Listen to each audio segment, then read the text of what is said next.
And then around then, I met that famous guy from Arkansas. Who's that? Oh, Glen Campbell. Oh, I've heard of him, I think. Yeah, you probably heard of him, but I didn't know if you needed a minute to get to that point. No, Yeah. I'm always ready for a Glen Campbell story. Well, we were playing the McDowell, the Coliseum there, McDowell Avenue, what they call the Madhouse on McDowell, Veterans Memorial Coliseum, and we were opening for the Judds in Alabama and Merle Haggard. And Haggard was, turns out, an old pal of Glen's because he played on "I'd Like to Settle Down." And that's Glen on. Yep, and Glen singing harmony with Bonnie Owens, who was Buck's ex. That's how it goes in country music, right?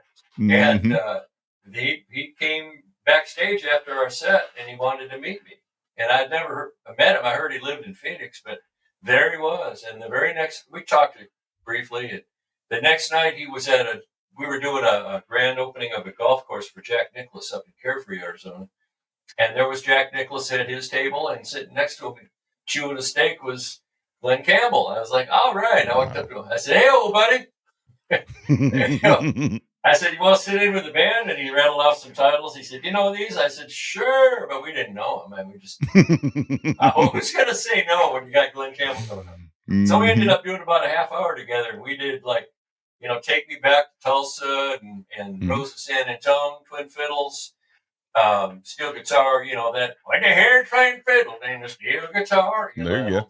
That straight thing. And we did Rocky Top and a few of his hits, the easier ones, I guess, Phoenix and Wichita and Southern Nights, I think. And he slid the pick in the strings of my guitar and took off. And I was like, God, I'd sure like to find out if I can, throw a song his way or something. Yeah. Well, sure. He was gone. I ran around the parking lot looking for him, and he was gone. And 3 days later, my phone rings, and my ex-mother-in-law, the late, wonderful Nan, she goes, it's Glen Campbell. She dropped the phone on the floor. And he called me up to tell me that he liked the band, and he wanted to hire me as his new band leader, and he wanted to take all of us with him. Oh, that is awesome. That's like a Cinderella story. It really is. And, the funny thing is, there's another one of those. My cut that I had with George Strait was on the Fort Worth album. And everybody the bands down there say, oh, man, we used to play that song. It's a song called Any Old Time. It's on the Fort Worth album. Oh, yeah. Yeah. That happened by doing a terrible demo on a 4-track cassette player that you could only record 2 tracks at a time, and then you had to bounce. Had to bounce down. And I had a really cheap bass that I traded a guy candy bars for, and I had a steel guitar, and I had a classical guitar. Didn't even have a steel string, and a drum machine that went boom tick boom tick boom tick boom tick, and that was my demo. And I made 2 cassettes. I took one to a girl that was going to the concert, and she said she'd give it to the band after in the autograph line, and the other one I took to the show during sound check and talked to the guy that was opening up, the local band that was opening there. It was at Graham Central Station in Phoenix. And about a month later, I got a letter from Irv Woolsey, the guy that just passed away last year, about a year ago. And he was George's manager from the beginning to the end of his life. And he said, we've got your song. We want to record it on George. And I was like, there you go. So again, not the way it's usually done. It's not. I mean, those are great stories, but really, it kind of gives me false hope because things just. So I think God loves you more than He loves me. Not even close. Not even close. We're all His kids, We're all His kids, and I think sometimes the answer is just not yet. Sometimes the answer is yes, but again, that's going back to the '80s, and. Right.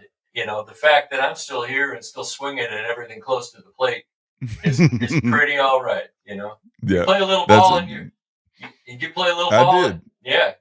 I did. I played Little League from they didn't have T-ball when I was that age, but as soon as they'd let me play, I played, and all the way through high school. What position? That's as far as it went. Well, I played shortstop up until when maybe 13 or 14, and we had a good shortstop, So I moved to center field and played center and pitched.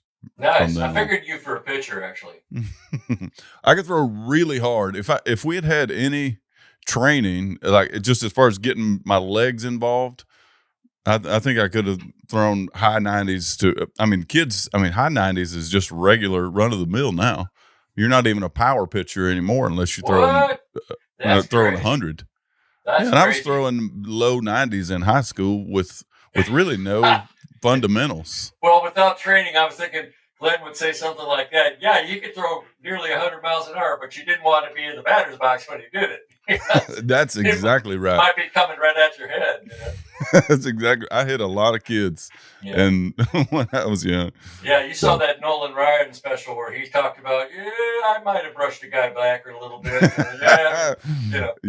He's the greatest. Yeah, he was tremendous.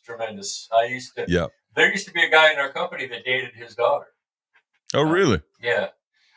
Apparently she was a catch. Yeah, he's a pretty big deal down here. That catch, that's funny. He's a big deal down here, as you might think. Yeah, I'm a lifelong baseball fan. I've got cool. I've been to the Nashville Sounds. I've been to. We've got a pretty good little park here in town too. You ever come to Nashville? We got to catch us a ball game. Yeah, we should do it. Yeah, love to. Get one of those $15 beers they got up there. Yeah, we got all kinds of good food in town, and there's fun themes on the shows. One night they have we've gone to the Dogs Night or Poochie Tuesday or whatever they call it. You can bring your dogs to the park. Really? Yeah. Do they allow 5-pound Yorkies? My wife could bring her little dog. Yeah, they have a size limit. Is it as long as it's not on the bottom end? As long as he's pretty small. Yeah, no. I saw a German Shepherd sitting up in a seat looking at the game. I had to take a picture of that. Yeah, but it's cool. Baseball, music. We all radio. It's like the sports and music and being on a microphone thing that all of us have a bug for it. It seems like it. And baseball is in its own league as far as that goes. It's different than any other sport. Yeah, thank you. That's good. That's good. Yeah. But it's a little more laid back, and there's room for the performative between innings. The mascot comes out and they'll run around and do their thing. Yeah. So baseball's different. I enjoy that. I've been able to go to games at Coors Field. I've been to the old Busch Stadium in St. Louis. Stood on the field with the Cardinal before the game while Lee Greenwood was singing when I was with him. I mentioned Target Field, Met Stadium, and I've been to Wrigley. For those of you who are Cubs fans or Cubs haters, maybe you're Phillies fans, July 6th of 2021, I sang the national anthem for the Cubs and Phils. Is that right? Yeah, so you can look it up on my YouTube. It's probably the least watched thing I got, but it's pretty cool. It's still pretty neat. I bet it ranks a lot higher than that in your heart. Well, and you finish your singing, and you realize that the longer you hold the note, the more they're going to cheer for you. Of the free, you're just like milk it, baby. And then you walk off the field, and people are high fiving you like Cal Ripken, man. It's just that's fun. Yeah, that's great. Well, I'm glad to know that about you because we're gonna have to hang and talk baseball. Yeah, I'd like that. I always dreamed about maybe going out, singing the national anthem, but maybe warming up with the guys because I can still. I mean, my shoulder's still in good shape. Like I said, I quit in high school, so I can probably still hum it in the low 80s, even though I'm. So you didn't throw it out then, huh? No, I got low miles. There you go. Yeah, well, my pitching days are over. I got a double torn rotator cuff in the right, so. Do you? And if I throw lefty, I can't even throw slop with my lefty. Well, you see those kids now that are throwing both hands. Oh, really? Yeah, there's 2 or 3 of them in the minors that are. I saw one the other day. I'm not sure if it was real. It was a TikTok, and he was throwing low 90s with his left and high 90s with his right. Man, Glen Campbell used to say, "I'd give my right arm to be ambidextrous." That's fun. So you led his band for 15 years. That's right. Yeah. What was he like day in and day out?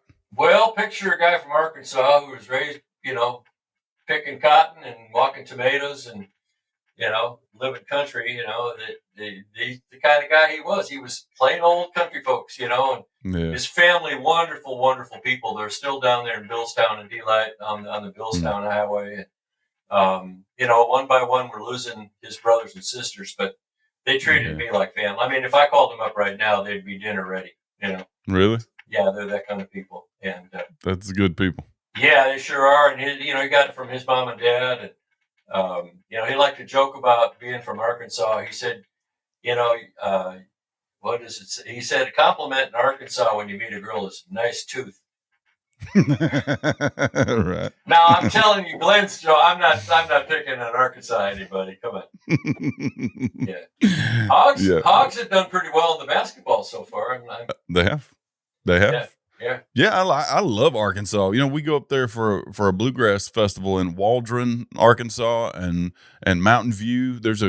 Mountain View is a music town. I don't know if you've ever been there. I have. Great It's little town. On the way from Paducah to Branson. Mm-hmm. Yeah, it's a great town. Yeah, it almost is Branson. Yeah. It feels like Branson when you're up there too. It's so pretty, picturesque. Yeah, love it. So is there any road stories that stand out as like peak Glen Campbell magic? Well, the magic is anytime he walks up and picks up a guitar, you can just. Sometimes I have a really nice old Taylor that's my number one. It was built in '91. It had a white top. It's got a golden top now. It's that old. Mm-hmm. It's 34 years old. He would say, "Jeff, give me your rhythm." That's what he called the guitar that he played in the studio. Mm-hmm. They called it rhythm guitar because the lead player was the electric guy. Right. And he said, "Boys, I'm going to stand here and pick, and you stand there and marvel." And he would take off on some song. When he would sing, for example, in Branson, we added a lot of material to the set list. Because we had to. I mean, he got bored. We'd get restless, So we were doing Roy Orbison's "Cry," mm-hmm. And he killed it. And we would do Conway. People say it's everywhere. They think you're really good. And it was just unbelievable how good that was.